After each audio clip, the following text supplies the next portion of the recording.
ulipe. Cha mtu huwezi kula. Hata angekuwa mlokole, hata angekuwa ndugu yako, hata angekuwa jirani yako, hata angekuwa baba yako, alikukopea, unatakiwa ulipe. Hata ukichelewa utalipa. Bwana Yesu apewe sifa. Sasa kukopa haimaanishi fedha au mali peke yake. Hata tabia, unaweza kulikopa tabia mbaya, ulikopesha tabia mbaya, inabidi ulipe. Maumivu yale ulipe. Usimwachie mwenzako maumivu. Mshirikiane maumivu na yeye aumie. Mungu akubariki sana mtamu. Asante sana. Mshirikiane maumivu jinsi anavyoumia na uumie, ili kesho uwe umekwisha kuadhibika, usiweze kurudi tena. Hiyo jambo lisitokee tena. Lazima, shida ni nini? Msingi. Anasema kumbuka pale ulipokuwa kabla ndoa haisumbui. Tafsiri nyingine nasema kumbuka pale ulipoanguka. Ulipoanguka hapana shida. Pale ulipokuwa kabla hujaanguka, kabla tatizo halijawa, mlikuwa mnaishije? Mnaita baby, sweetie, darling, oh my carpet, sweet my nani, my husband. Yale yote, neno my husband mara ya mwisho lilikuwa lini? Ukumbuke kwenye kama tarehe umesahau, kumbuka my husband ilikuwa, hata kama ni mzee mama yangu mbe. Unakumbuka my husband ilikuwa lini? Ni siku nyingi. Limekufaje hili neno? Unalimisi kwenye ndoa yako. Nimekumbuka my husband, my wife, my darling. Nimekumbuka mapochopocho yale. Baba alikuwa akirudi anakuja ameshika vitu mkononi.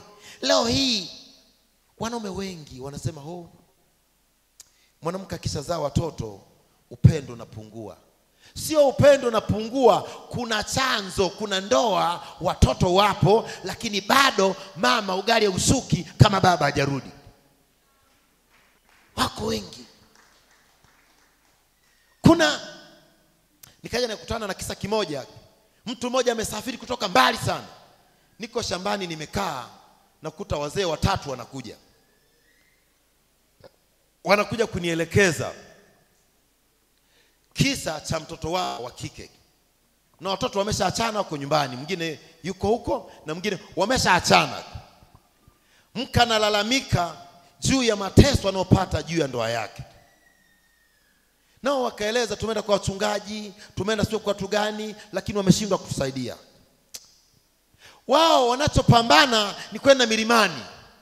Tumeenda kwenye maombi, tumeenda kwa mama anayeomba sana, tukaenda sio kwa mchungaji gani, tumekesha milimani siku 3 tunaomba.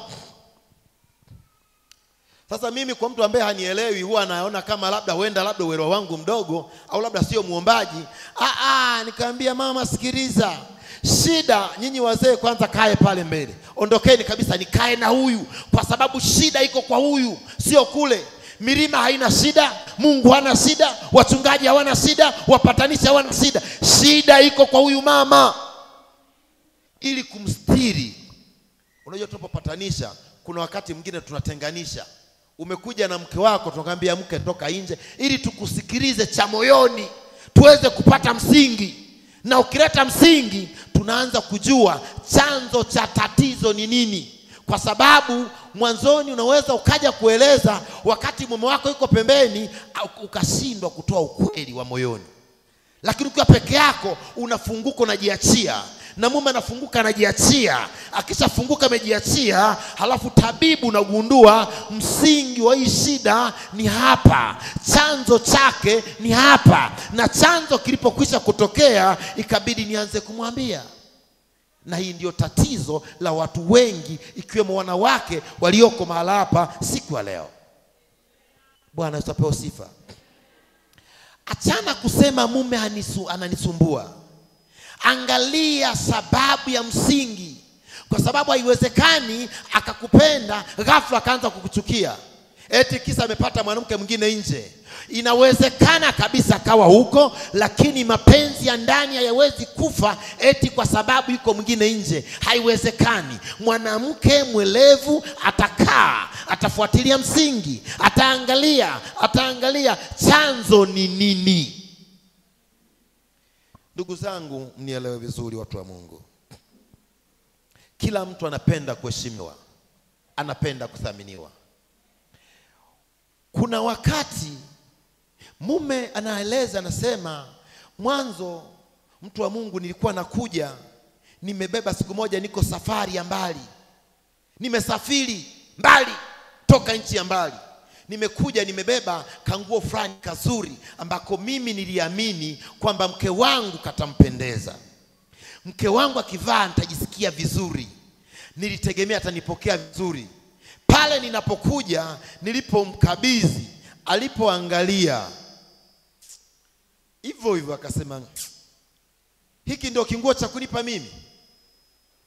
Yaani bila kujali thamani, bila kujali kuangalia mume wangu ana vitu vingi vya kubeba, ameviacha akachagua kunichukulia mimi haka kanguo ambako aliamini katanipendeza, hata kutumia hekima na busara kwamba nichukue alafu nitampa mtu mwingine. Hakufanya hivyo, lakini akafanya dharau mbele ya watu, mbele ya watoto. Mume akajisikia vibaya. Tangu hapo akaapa, ikiwa niko hai sitakuja kununua nguo ya mke wangu tena. Kama atanunua kanunua mwenyewe. Moyoni mwake akaghadhibika. Tokea hapo anasema sijawahi, imepita miaka zaidi ya 10 kumnunulia mke nguo. Na tendo lile, mke baada ya wiki moja si siku ngapi, kile kinguo akaenda kumpa mama yake huko, na mama akawa anavaa. Just imagine, wewe ni mwanaume, utajisikiaje? Wewe umebeba nguo ulikotoka, hata kama haitoshi mtie moyo. Haka kanguo kalikuwa kazuri, sema tu ulipishana kidogo kupima kipimo. Yaani Mungu akipenda siku nyingine unataka nipigia simu nikapima. Yaani hata maneno yale sio uongo, yale ya kumpaka paka mafuta hivi, mnaita nini, kama chawa fulani hivi, ili ajisikie alichofanya ni kizuri, kwamba umefanya nimependa, utakapokwenda fanya tena. Hii tabia usiache, endelea kufanya, kwa sababu unapofanya moyo wangu unafurahi, moyo wangu unafarijika, ninajisikia kuwa furaha na wewe, ninajisikia kuwa mtu mzuri ninapokuwa na wewe, najisikia kuwa mtu safi na salama ninapokuwa na wewe, najisikia kuwa nimepata mtu sahihi kwenye maisha. Anakuwa naona na deni, anapokuwa huko anatamani afanye. Chanzo, msingi wa jambo ni nini? Tutalia hapa. Mimi ndoa yangu sio ndoa, ndoa sio shida, shida msingi. Wewe wanakuja wandugu wa mume, unaleta kiburi, unadharau. Mimi ndani yangu nabaki basi, watu wasije kaona kama nitaaibika kuachana na mke, lakini ndani yangu upendo kwako unaondoka, kwa sababu thamani yangu wewe ni mbele za watu. Unaponiheshimu najisikia fahari, mke wangu ameniheshimu. Watu wanasema wow, mtu ameoa mke, ningetamani kuwa mimi ndio heshima yangu. Wewe katikati ya watu unanidhalilisha, unapata nini? Unachopata kunifedhesha ni nini? Mambo yakisha simama unakimbia kwa mchungaji. Mchungaji, naomba unisaidie. Unakimbia kwa balozi. Ni kujitangaza na kujidhalilisha huko, njoo tu hata kwa watu kwa Mungu. Lakini shida msingi, chunguza kabla ya tatizo, ndani yako kuna nini kilikuwepo, ili ukate ule ufa ulioondoka, alafu usogee, ukae, utulie, mambo yaanze